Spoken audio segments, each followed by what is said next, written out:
Hey, Anna, I've got a new secret weapon for print. Print? Vistaprint, right? That's not a secret. Print everything for your business with Vistaprint. Business cards, stickers, t-shirts, signage, even photo books from your last holiday. If you need it, we print it at vistaprint.co.uk. Good morning, everyone. I'm Megyn Kelly. It's Wednesday, November 12th, 2025, and this is your AM Update. There's probably much more evidence that was never considered before. A slew of new subpoenas targeting high-ranking Obama administration officials, suggesting the investigation into the origins of the Russia collusion hoax could be heating up. It's renting disguised as home ownership.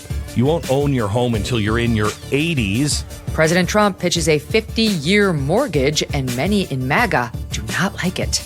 Mr. Trump delivers remarks commemorating Veterans Day at Arlington National Cemetery. And a wild new report on the shenanigans at New York Attorney General Letitia James's Virginia properties occupied by her, troubled relatives. All that and more coming up in just a moment on your AM Update. We talk a lot about personal responsibility on this show. Well, here's one aspect that's really important: your health. And I'm not talking about following whatever the experts recommend. I'm talking about real data-driven decisions based on your body's actual numbers. We demand transparency in government, but most of us have no idea what's happening inside of our own bodies. Disease can develop silently for years before symptoms appear. By then, you're playing catch-up with expensive treatments instead of preventing problems when they are cheap and easy to fix. Well, I want to tell you about Jevity. They are revolutionizing preventative care with something radically different. 100 plus blood markers tested at your home. Personalized supplement packs shipped directly to you based on your deficiencies. Biannual retesting to track progress. Plus ongoing virtual consultations on your schedule. This is healthcare independence. And you get 20% off at gojevity.com/Megyn with code Megyn.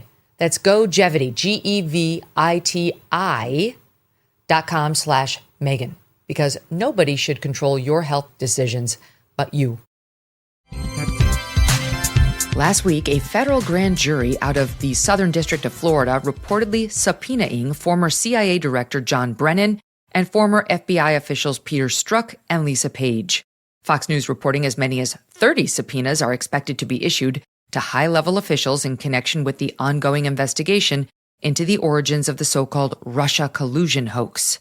The New York Times reporting earlier this week, former Director of National Intelligence under President Obama, James Clapper, one of those subpoenaed. MSNBC reporting, quote, the subpoenas request documents, including emails and texts, related to the intelligence community assessment about Russian interference in the 2016 election. The relevant dates are between July 1st, 2016 and February 28th, 2017. That time frame including the last 6 months of the Obama administration into the early months of Trump 1.0, covering the period of time in which outgoing President Obama reportedly ordered the intelligence community to compose a new Intelligence Community Assessment, or ICA, on Russian interference in the 2016 election. Director of National Intelligence Tulsi Gabbard and CIA Director John Ratcliffe making documents public over the summer showing that ICA did not adhere to intelligence community standards in its determination that Russia, quote, aspired to help Mr. Trump's chances of victory. For example, a declassified House Intel Committee report found that CIA Director Brennan, under Obama, overruled 2 senior CIA officers who objected to any reference to the now discredited Clinton-funded Steele dossier in the ICA. When confronted about the Steele dossier's many flaws, Brennan said, yes, but doesn't it ring true, according to the report? The New York Post reporting, quote, the people targeted by the subpoenas are seen as part of the conspiracy that peddled claims President Trump's campaign colluded with the Russian government ahead of the 2016 election. We spoke with lawyer and founder of the Article 3 Project, Mike Davis, on the significance of these subpoenas and what could be coming next. I have pushed very publicly for over 3 years for that Fort Pierce grand jury to investigate all of this criminal misconduct by Obama, Biden, Hillary, the Attorney General, Comey, Brennan, Clapper, Weissman, Jay Bratt, Jack Smith, Fani Willis, Tish James, All of these lawfare Democrats who politicized and weaponized law enforcement and intel agencies to go after Trump, his top aides, his allies, his supporters. Davis, a good friend of U.S. Attorney Jason Redding Quinones for the Southern District of Florida, who is overseeing the probe, on what the reported scope of the subpoenas indicates about the investigation. If MSNBC's reporting is accurate, that would indicate that these initial subpoenas are looking at the Russian collusion hoax at the end of the Obama administration, at the beginning of the Trump administration. And so I think that's going to be a piece of this investigation, but I think this investigation should be much broader than that, and I anticipate that it will be much broader than that. I think it's going to cover this ongoing criminal conspiracy over the last 8 years. As far as the possible crimes the targets of the investigation may have committed, Davis pointing to 18 U.S.C. Section 241, Conspiracy Against Rights. Congress enacted the federal criminal statute of conspiracy against rights to the Civil War to take down the Klan. When people conspire to violate the constitutional rights of Americans, they are committing a very serious federal civil rights felony. The advantage to conspiracy against rights is it is a very broad statute, and there is an ongoing criminal conspiracy, meaning the federal statute of limitations of 5 years that generally applies to almost all federal crimes would not save these lawfare Democrats, because the conspiracy is ongoing. Covering up a conspiracy continues the conspiracy. The conspiracy has not ended because they're actively trying to cover it up. They're lying about it. They're obstructing the investigations. The statute of limitations on criminal conspiracy expires after 5 years, and the reported scope of these subpoenas falls well outside of that limit. Davis explaining here why he believes Quinones has room to maneuver.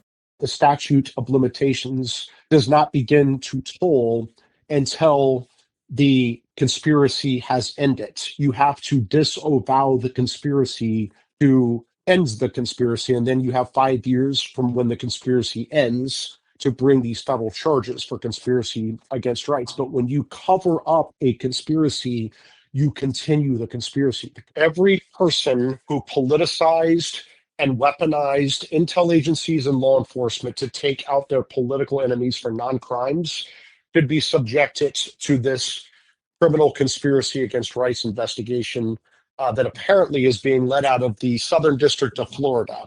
Critics of these subpoenas say Russiagate has already been investigated twice, once by special counsel John Durham and once by DOJ Inspector General Michael Horowitz. No high-ranking officials charged in the aftermath of either probe. We asked Davis about that. Number one, I would say to these lawfare Democrats, if there's nothing here, they have nothing to worry about. Number two, I would say to these lawfare Democrats, Kash Patel and Dan Bongino, working with Senator Chuck Grassley, just found very damning records in burn bags and a skiff at the FBI. So they just discovered that new evidence that was never considered before, and there's probably much more evidence that was never considered before. These investigations in the past were not taken seriously enough, and that's obvious by the fact that they found these records in burn bags that are so damning. Time will tell. Coming up, President Trump delivering remarks commemorating Veterans Day at Arlington National Cemetery, and a scandalous report about repeated police activity at 2 homes owned by New York Attorney General, no one is above the law, Tish James. If you're ever worried about the safety of your home, you need to hear about Simply Safe's early access Black Friday sale. We're already having Black Friday sales. This is great. Traditional security systems respond after somebody has broken into your house. It's a little late. Simply Safe is different. It can stop crimes before they happen. It's like Minority Report, only in real life, with Active Guard outdoor protection. AI-powered cameras detect threats while they're still outside of your home, and then they alert real security agents. The agents take action while the intruder is still outside. They confront the intruder. They let them know they're on cam. Can you imagine this? Don't you want to see this happen? They alert cops, and it even triggers a loud siren and spotlight if needed. Busted! Simply Safe's agents have your back even if you are not there. There are no long-term contracts. Those are annoying. No hidden fees, even more annoying. And you can cancel at any time. Simply Safe has been named Best Home Security System by U.S. News and World Report 5 years in a row now, and they offer a 60-day money-back guarantee. Don't miss out. Simply Safe's biggest sale of the year, 60% off a Simply Safe home security system at simplysafe.com/Megyn. 60% off, 60 at simplysafe.com/Megyn. There's no safe like Simply Safe. President Trump igniting a new debate relating to the housing crisis, posting a graphic to Truth Social Saturday headlined, quote, "Great American Presidents," featuring an image of FDR with the caption 30-year mortgage and an image of President Trump captioned 50-year mortgage. The idea facing swift backlash from the MAGA base. The recently released National Association of Realtors 2025 profile revealing a startling statistic. For the first time, the median age for the first-time home buyer is 40. In 2010, the median age was 30. The U.S. Chamber of Commerce reporting a shortage of more than 4.7 million homes, contributing to skyrocketing prices. Executive Director of the Ron Paul Institute for Peace and Prosperity, Daniel McAdams, dedicated to free market principles, describing the dire reality of these stats on the Ron Paul Liberty Report podcast. 40 years old is the average age. How devastating that is for families. Say a woman wants to settle down and get married. The man can't buy a house until he's 40. She's already 40 years old when she's starting a family. It's just absolutely terrible. The man behind President Trump's 50-year mortgage pitch, the nation's top housing finance regulator, Bill Pulte.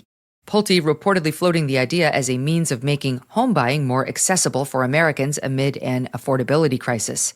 Political reporting White House officials are furious with Pulte for bypassing official channels and pitching the unvetted idea directly to President Trump, who reportedly posted the graphic to Truth Social just minutes after their Mar-a-Lago conversation. Mr. Trump pushed on Fox about the proposal, shrugging off the criticism. Is that really a good idea? It's not even a big deal.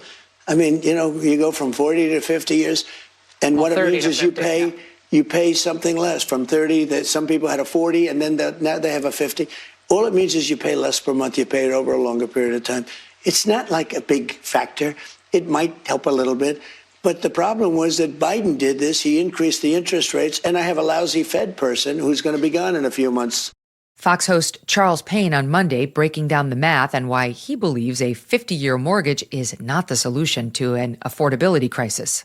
I do not like this idea. And again, it depends on how much the house costs and what, but if you just took a 4% interest rate, for a 30-year, it would be $2,300. For a 50-year, it would be $1,900. So you're saving almost $500 a month in terms of affordability. But by the time you finish paying this bad boy off, the 30-year, you pay $359,000 versus a 50-year, almost $700,000, right? Oh, so it's just a gargantuan difference just to make people feel better. The administration has not announced an official policy for now. President Trump yesterday flanked by Vice President and Iraq war veteran J.D. Vance and Veterans Affairs Secretary Doug Collins, laying a wreath at the tomb of the unknown soldier in Arlington National Cemetery in honor of Veterans Day. President Trump thanking the nation's veterans. This morning on these hallowed grounds where generations of American heroes rest in eternal glory, we gather to fulfill the sacred duty of every free man and woman.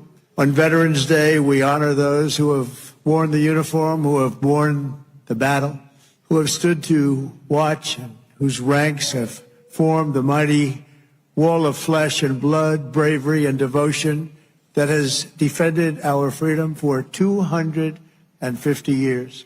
Today, to every veteran, we love our veterans, we say the words too often left unsaid. Thank you for your service. Thank you very much. The president also making this proclamation. As you know, today is not only Veterans Day, but it's my proclamation that we are now going to be saying and calling Victory Day for World War I. I was recently at an event and I saw France was celebrating Victory Day, but we didn't. And I saw France was celebrating another Victory Day for World War II. And other countries were celebrating. They were all celebrating. We're the one that won the wars. And I said, from now on, we're going to say Victory Day for World War I and World War II. And we could do for plenty of other wars, but we'll start with those two. The president has previously floated the idea of renaming Veterans Day Victory Day, but the change has not yet been made official. More drama on New York Attorney General Letitia James's home front. The New York Post exclusively reporting on a flurry of police activity at 2 homes in Norfolk, Virginia, owned by James, who famously often repeats that no one is above the law. James allegedly purchased the homes in 2020 and 2023. In October, a federal grand jury indicting James on charges of bank fraud and false statements to a financial institution relating to the home purchased in 2020. The DOJ alleging James illegally obtained favorable mortgage terms by representing that it would be her second residence, used for her own personal use and enjoyment, when she instead used it as an investment property and let family live there. James denies any wrongdoing. The Post reporting that James's own behavior, not the only alleged crime committed by those who own or occupy the James residences in Virginia, reporting that James's criminally troubled grandniece, 36-year-old Nakia Thompson, moved into one of the homes with her children soon after closing in August 2020. The cops reportedly called to that residence 12 times, including several occasions in which they were called multiple times in one day. Sure, that's normal. According to the Post, quote, cops went out to the house for issuing warrants and subpoenas, as well as for incidents labeled vandalism, domestic issues, and for suspicious persons. Of the dozen total calls, 3 placed in 2020, 1 each from 2021 to 2023, and 6 in the first 2 weeks of October of this year, coinciding with news breaking about the property. And it doesn't end there. The Post reports that Thompson is a fugitive from authorities in North Carolina for failing to finish probation related to charges including malicious conduct by a prisoner, assault of a government official, and resisting a public officer. While many fugitives attempt to lay low, the paper reporting numerous run-ins with the law in Virginia, including when Thompson, quote, allegedly threatened to punch her child's assistant principal after calling her a bald-headed bitch. James's other Virginia home, purchased in 2023, occupied by James's niece and her 2 children, also the site of repeated police activity. The Post reporting cops showing up 9 times between April and October 2024 and once in April of this year. Grandniece Kayla Thompson Hairston, a resident at this property and a reported OnlyFans model, charged in April 2024 with lying about her criminal record when she tried to purchase a gun in Suffolk, Virginia. According to the Post, in August of 2020, Kayla was charged with, quote, malicious wounding, defined as shooting, stabbing, cutting, or wounding another person with intent to maim, disfigure, disable, or kill. Meanwhile, her great-aunt, Tish James, was in New York, boasting about her, quote, sworn duty to protect and uphold state law, end quote, promising to, quote, follow the facts of any case wherever they lead. These facts would have led her right to her own property and the presence of a fugitive and an OnlyFans model who can't seem to keep the cops off of James's doorstep. Are they above the law, Tish? And that'll do it for your AM update. I'm Megyn Kelly. Join me back here for The Megyn Kelly Show, live on SiriusXM's The Megyn Kelly Channel, 111 at noon East, on youtube.com/Megyn Kelly, and on all podcast platforms. At TotalEnergies, we are staying the course of our transition strategy. How? By relying on our strengths, our people, our technical skills, and our ability to innovate. TotalEnergies is producing oil and gas and generating electricity from offshore wind, which will help meet the UK's energy needs. TotalEnergies is also delivering solutions in electric mobility. Our purpose is to provide energy that is more reliable, more affordable, and more sustainable for as many people as possible. More information on TotalEnergies transition strategy on totalenergies.co.uk/energy transition.